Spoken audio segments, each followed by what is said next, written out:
আসসালামু আলাইকুম সবাইকে। তো অনেক অনেক তুষার পড়তেছে আজকে। তো এর জন্য আর কি আমি ভিডিওটা অন করলাম। তো যারা ফিনল্যান্ডে আসতে চাইতেছেন তাদের জন্য এই ভিডিওটা।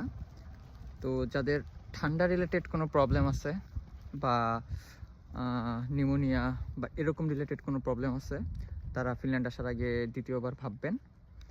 তো অনেক অনেক ঠান্ডা ফিনল্যান্ডে, আর তুষার অনেক হেভিলি পড়ে। তো আমাকে বর্তমানে আমি একটা ডেলিভারিতে আসছিলাম, তো মাত্র 1 মিনিট হয় নাই আমি বেরোইছি। তো দেখেন আমার কি অবস্থা।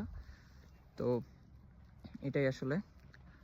তো যারা যারা ফিনল্যান্ড আসবেন তারা অবশ্যই ঠান্ডার জিনিসটা অবশ্যই কনসিডার করবেন। যাদের ঠান্ডার প্রবলেম আছে তারা ফিনল্যান্ড অ্যাভয়েড করেন, কারণ এখানে প্রচুর প্রচুর ঠান্ডা, -30 -35 পর্যন্ত যায়। তো যদি আপনার ঠান্ডার প্রবলেম থেকে থাকে তাহলে আপনার জন্য সার্ভাইভ করা অনেক অনেক কষ্টকর হয়ে যাবে। তো হ্যাঁ, এই ভিডিওটা এটার জন্যই আসলে, জাস্ট ওয়ার্নিং দেওয়া যে যাদের ঠান্ডার প্রবলেম তারা ফিনল্যান্ডকে অ্যাভয়েড করতে পারেন চাইলে। তো আমি যদি একটু আপনাদের আমার আশপাশটা দেখাই, দেখুন সব বরফে আচ্ছাদিত,